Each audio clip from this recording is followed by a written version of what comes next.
Pemirsa, kebakaran menghanguskan kandang ternak dan pusat pemanggangan ikan di Rembang, Jawa Tengah. Sejumlah hewan ternak, kambing dan juga sapi mati terpanggang.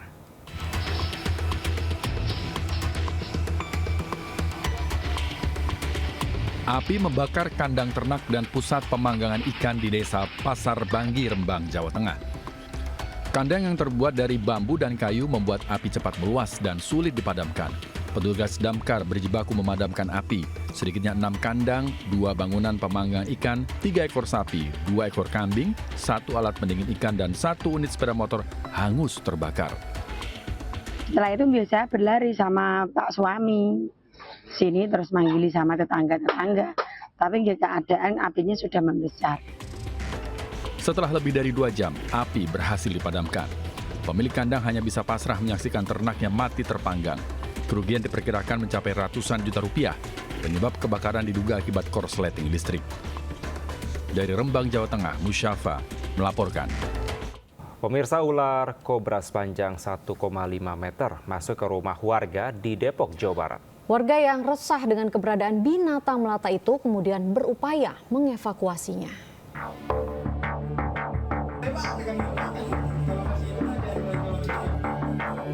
Warga RT 2 RW 12 Cilangkap Tapos, Kota Depok dikejutkan dengan keberadaan ular yang bersembunyi di mesin pompa air salah satu rumah. Ular berbisa itu diperkirakan memiliki panjang 1,5 meter. Warga kemudian berupaya mengevakuasi ular tersebut. Dari keterangan pemilik rumah, ular itu diduga masuk melalui saluran air saat kondisi hujan deras. Jenis apa itu, Mas? Jenis apa? Masuk dari kobra. Berapa lama sih tadi, Mas, evakuasinya, Mas? Berapa lama evakuasinya? 2 tahun nih. Naik dari sini ke sini. Ya, lama itu ada jam mah. Berapa, Mas? 1 jam. Warga pun berhasil mengevakuasi ular kobra tersebut dalam waktu 1 jam. Keberadaan ular di permukiman warga ini bukan pertama kali terjadi. Ular biasanya masuk pada saat dilanda hujan deras. Dari Depok, Jawa Barat, Iyung Rizky iNews melaporkan. Pemirsa, 2 orang pengendara sepeda motor di Surabaya mengalami luka parah di bagian kepala dan tubuhnya setelah tertimpa dahan pohon berukuran besar yang tiba-tiba patah. Kedua korban langsung dilarikan ke rumah sakit untuk mendapatkan penanganan medis.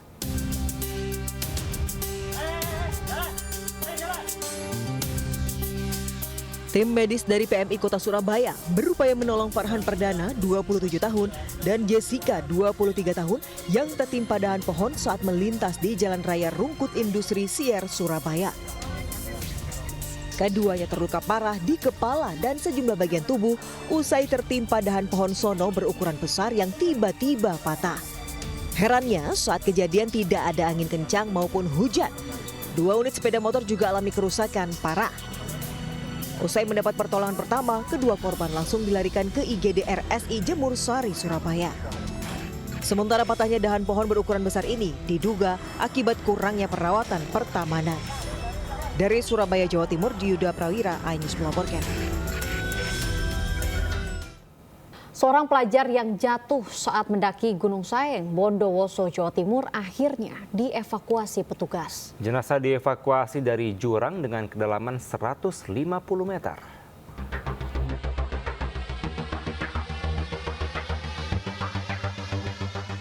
Jenazah Fahrul Hidayatullah alias Baim, 18 tahun, asal Kecamatan Bangsal Sari ini dievakuasi dari jurang dengan kedalaman kurang lebih 150 meter. Jenazah kemudian dievakuasi secara estafet oleh petugas gabungan dari puncak Gunung Saeng menuju posko SAR di Desa Sumberwaru, Kecamatan Binakal. Selanjutnya jenazah langsung dibawa ke kamar mayat Rumah Sakit Bayangkara Bondowoso untuk diautopsi. Setelah itu jenazah langsung dibawa pihak keluarga ke Jember untuk disemayamkan. Ke posko kita secara estafet karena untuk menghemat tenaga teman-teman juga. Pak, tadi informasinya bambunya sempat patah ya Pak ya untuk ngangkut tandu itu ya Pak? Ya, karena medan ya terlalu sempit, kita butuh juga istilahnya. Sebelumnya insiden terjadi saat korban bersama 4 rekan sekolahnya mendaki ke puncak Gunung Saeng. Dalam perjalanan pulang, korban terjatuh ke jurang. Gunung Saeng diketahui merupakan salah satu destinasi pendakian yang akhir-akhir ini banyak diminati. Gunung ini dituju para pendaki yang berburu sunset dan keindahan alam. Dari Bondowoso, Jawa Timur, Rizky Amirul Ahmad, iNews melaporkan. Pemirsa, kondisi jalan yang rusak parah membuat ambulans yang membawa jenazah tidak dapat melintas. Jenazah terpaksa ditandu warga secara bergantian berjalan sejauh 2 km.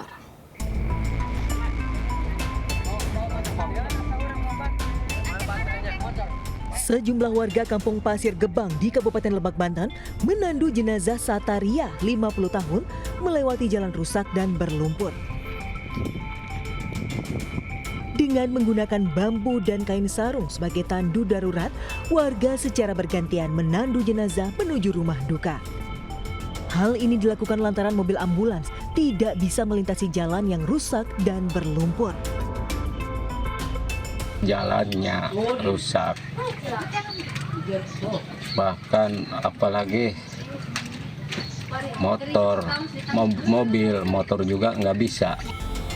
Sataria meninggal dunia setelah dirawat di rumah sakit akibat penyakit paru-paru yang dideritanya. Warga terpaksa menandu jasad wanita tersebut karena tidak ada alternatif lain. Warga berharap pemerintah turun tangan memperbaiki infrastruktur desa mereka agar hal serupa tidak terus terjadi. Dari Lebak, Banten, Iskandar Nasution, iNews melaporkan. Pemirsa, aksi pencurian motor terekam CCTV hingga viral di kota Tangerang, Banten. 2 pelaku membawa kabur motor korban yang terparkir di garasi.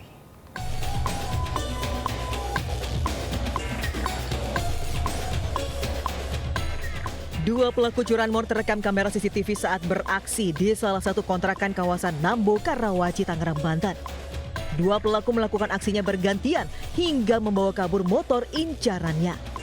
Korban baru sadar motornya hilang saat keluar rumah. Warga mengaku sudah sangat resah dengan aksi pencurian motor yang terjadi di wilayahnya.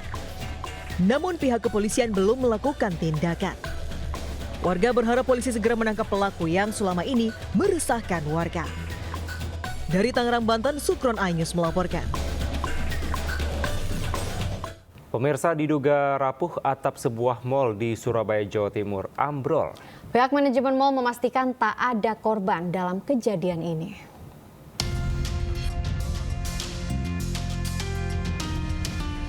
Pengunjung Mall Grand City Surabaya dikejutkan dengan ambrolnya atap mal. Beberapa material menimpa salah satu resto di lantai 4 mal dan sebagian besar material jatuh ke lantai dasar. Beruntung tidak ada korban atas peristiwa ini. Hasil investigasi sementara, ambrolnya atap disebabkan adanya rembesan air yang membuat atap rapuh karena pada malam sebelumnya kota Surabaya dilanda hujan deras. Tempat kejadian itu di area poin, jadi tidak berdampak sama sekali terhadap tenan di area sekitar. Dan alhamdulillah juga kejadian tersebut tidak ada korban. Nah, dari pihak manajemen melakukan langkah cepat ya 1x20 jam untuk segera. Dalam waktu 2 jam pihak mal melakukan pembersihan dan normalisasi area terdampak. Pihak mal juga memastikan peristiwa tidak berdampak pada operasional mal. Dari Surabaya, Jawa Timur, Rahmat Ilyasan, iNews melaporkan.